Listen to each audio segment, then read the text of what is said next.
नमस्कार मित्रांनो, God is everything या चॅनेलमध्ये आपल्या सर्वांचे सहर्ष स्वागत.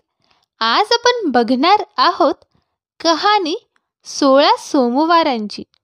तर चला मग सुरू करू. आटपाट एक नगर होतं. त्या नगरात एक महादेवाचं देऊळ होतं. एके दिवशी काय झालं, शिवपार्वती फिरता फिरता त्या देवळात आली. सारी पाट खेळू लागली. डाव कोणी जिंकला म्हणून पार्वतीनं गुरुवाला विचारलं. त्यानं शंकराचं नाव सांगितलं. पार्वतीला राग आला. तू कोडी होशील म्हणून शाप दिला.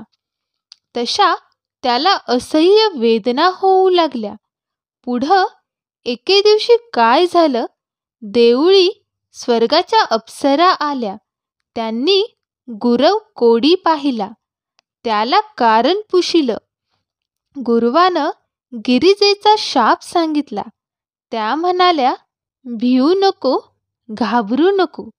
तू 16 सोमवारांचं व्रत कर, म्हणजे तुझं कोडं जाईल. गुरव म्हणाला, ते व्रत कसं करावं? अप्सरांनी सांगितलं, सारा दिवस उपवास करावा, संध्याकाळी आंघोळ करावी, शंकराची पूजा करावी. नंतर अर्धा शेर कणिक घेऊन तिथं तूप गूळ घालावा व ते खावं. त्या दिवशी मीठ खाऊ नये. याप्रमाणे 16 सोमवार करावे.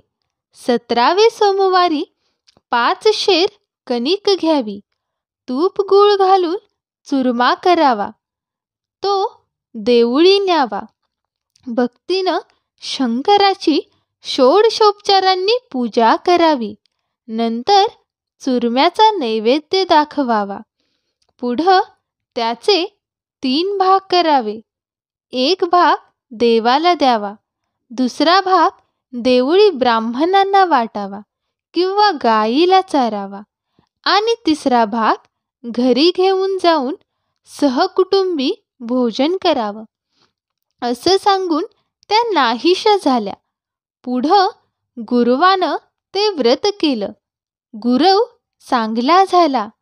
पुढं काही दिवसांनी शंकर पार्वती पुन्हा त्या देवळी आली. पार्वतीनं गुरुवाला कुष्ठरहित पाहिलं. तिनं गुरुवास विचारलं, तुझं कोडं कशानं गेलं? गुरुवाने सांगितलं, मी 16 सोमवारांचं व्रत केलं, त्यानं माझं कोडं गेलं. पार्वतीला आश्चर्य वाटलं. तिनं आपला रागावून गेलेला मुलगा कार्तिक स्वामी परत यावा म्हणून हे व्रत केलं. समाप्तीनंतर कार्तिक स्वामी लागलेच येऊन भेटला. दोघांना आनंद झाला. त्यानं आईला विचारलं, आई, मी तर तुझ्यावर रागावून गेलो होतो आणि मला पुन्हा तुझ्या भेटीची इच्छा झाली. याचं कारण काय? पार्वतीनं त्याला 16 सोमवारांच्या व्रताचा महिमा सांगितला. पुढं कार्तिक स्वामीनं ते व्रत केलं. त्याचा एक सोबती फार दिवस देशांतराला गेला होता. त्याची व ह्याची सहज रस्त्यात भेट झाली. पुढं कार्तिक स्वामीनं हे व्रत त्या ब्राह्मणाला सांगितलं. त्यानं लग्नाचा हेतू मनात धरला. मनोभावे 16 सोमवारांचं व्रत केलं. समाप्तीनंतर तो प्रवासाला निघाला. फिरता फिरता एका नगरात आला. तिथं काय चमत्कार झाला, तिथल्या राजाच्या मुलीचं लग्न होतं. लग्नाला अनेक देशचे राजपुत्र आले होते. मंडप चांगले सुशोभित केले आहे. लग्नाची वेळ झाली आहे. पुढं राजानं हत्तीनीच्या सोंडेत माळ दिली.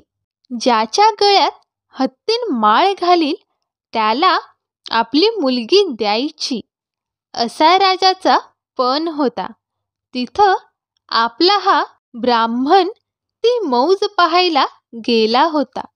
पुढं कर्मधर्म संयोगानं ती माळ हत्तीनीनं ह्याच्याच म्हणजेच ब्राह्मणाच्याच गळ्यात घातली. तशी राजानं आपली मुलगी त्याला दिली. दोघांचं लग्न लावलं व नवरा नवरींचं बोळवण केलं. पुढं काय झालं तर राजाची मुलगी मोठी झाली. तशी दोघं नवरा बायको एके दिवशी एका खोलीत बसली. तसं बायकोनं नवऱ्याला विचारलं, कोणत्या पुण्यानं मी आपणास प्राप्त झाले. त्यानं तिला 16 सोमवारांच्या व्रताचा महिमा सांगितला. त्या व्रताची प्रचिती पाहण्याकरिता पुत्रप्राप्तीचा हेतू तिने मनात धरला व ती ते व्रत करू लागली. तसा तिला सुंदर मुलगा झाला. तो मोठा झाल्यावर त्यानं आईला विचारलं, मी कोणत्या पुण्यानं तुला प्राप्त झालो. तिनं त्याला त्या व्रताचा महिमा सांगितला. त्यानंही राज्यप्राप्तीची इच्छा मनात धरली. तो व्रत करू लागला व देश पर्यटनाला निघाला. तिकडे काय चमत्कार झाला. फिरता फिरता तो एका नगरात गेला. त्या राजाला मुलगाच नव्हता, पण एक मात्र मुलगी होती. तेव्हा कोणीतरी एखादा सुंदर असा गुणवान असा नवरा मुलगा पाहून त्याला आपली मुलगी द्यावी व राज्यही त्यासच द्यावं असा त्यानं विचार केला होता. अनायास या पुत्राची गाठ पडली. राजानं त्याला पाहिलं. तो राजचिन्ह त्याच्या दृष्टीस पडलं. राजानं त्याला आपल्या घरी आणलं, कन्यादान केलं व त्याला आपल्या राज्यावर बसवलं. इतकं होत आहे तो या ब्राह्मणपुत्राचा 17वा सोमवार आला. ब्राह्मणपुत्र देवळी गेला. घरी बायकोला निरोप पाठविला की 5 शेर कणिकाचा चुरमा पाठवून दे. राणीनं आपला थोरपणा मनात आणला. चुरम्याला लोक हसतील म्हणून एका तबकांत 500 रुपये भरून ते पाठवून दिले. चुरमा वेळेवर आलाच नाही. व्रताचा भंग झाला म्हणून देवाला राग आला. त्यानं राजाला दृष्टांत दिला की राणीला घरात ठेवशील तर राज्याला मुकशील, दरिद्रानं पिडशील असा शाप दिला. पुढं दुसरे दिवशी ही गोष्ट राजानं प्रधानाला सांगितली. तो म्हणाला, महाराज, राज्य हे तिच्या बापाचंच आहे. आपण असं करू लागलो तर लोक दोष देतील. याकरिता असं करणं अयोग्य आहे. राजा म्हणाला, ईश्वराचा दृष्टांत अमान्य करणं हेही अयोग्य आहे. मग उभयतांनी विचार केला. तिला नगरांतून हांकून लावलं. पुढं ती दीन झाली. रस्त्यानं जाऊ लागली. जाता जाता एका नगरात गेली.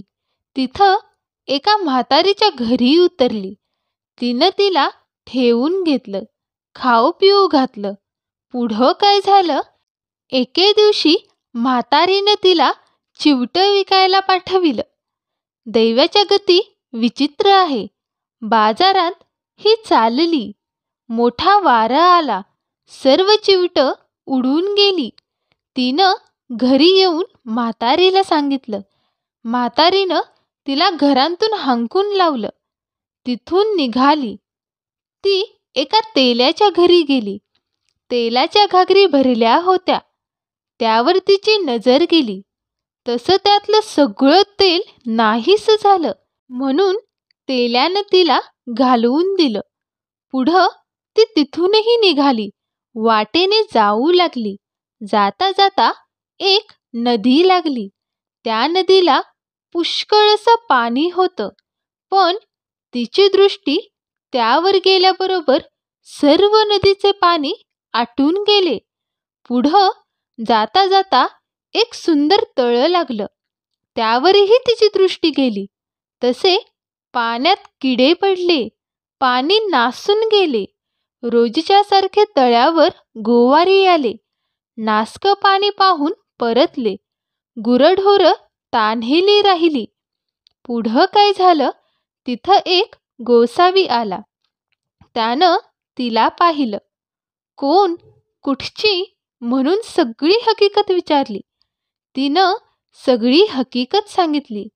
गोसाव्यानं तिला धर्मकन्या मानली. तो तिला आपल्या घरी घेऊन आला. तिथं राहून ती कामधंदा करू लागली. जिकडे तिकडे हिची दृष्टी जाई त्यात किडे पडावे, काही जिनसा आपोआप नाहीशा व्हाव्या, असा चमत्कार होऊ लागला. मग गोसाव्यानं विचार केला, अंतर्दृष्टी लावली. तिच्या पदरी व्रत मोडल्याचे पाप आहे असं त्यानं जाणलं. ते नाहीस केल्याशिवाय तिची दृष्टी चांगली होणार नाही असं ठरवलं. मग त्यानं शंकराची प्रार्थना केली. देव प्रसन्न झाले. गोसाव्यानं राणीबद्दल प्रार्थना केली. शंकरानं त्याला 16 सोमवारचं व्रत करायला सांगितलं व आपण अंतर्धान पावले. पुढं गोसाव्यानं तिच्याकडून 16 सोमवारचं व्रत करविलं. तसा परमेश्वराचा कोप नाहीसा झाला. तिच्या नवऱ्याला तिच्या भेटीची इच्छा झाली. दूत चोहीकडे शोधायला पाठविले. शोधता शोधता तिथं आले. गोसाव्याच्या मठीत राणीला पाहिलं. तसंच जाऊन त्यांनी राजाला सांगितलं. त्याला मोठा आनंद झाला. राजा प्रधानासोबत गोसाव्याकडे आला. गोसाव्याला साष्टांग नमस्कार केला. त्याला वस्त्र प्रावरण देऊन संतोषित केलं. गोसावी म्हणाला, राजा राजा, ही माझी धर्मकन्या. मी इतके दिवस तिला माहेरी ठेवून घेतली होती. ती तुझी स्त्री आपले घरी घेऊन जा व चांगल्या रीतीनं पाणीप्रहन करून सुखानं नांद. राजानं होय म्हटलं. गोसाव्याला जोड्यानं नमस्कार झाला व राणीला घेऊन तो आपल्या नगरी आला. पुढं मोठा उत्सव केला. दानदक्षिणा देऊन ब्राह्मण संतुष्ट केले. राजा राणींची भेट झाली. आनंदानं रामराज्य करू लागले. तसे तुम्ही शंकराला प्रसन्न करून रामराज्य करा. ही 60 उत्तरांची कहाणी 5 उत्तरी देवा ब्राह्मणांच्या द्वारी गायीची गोठी पिंपळाचे पारी सुफल संपूर्ण. धन्यवाद.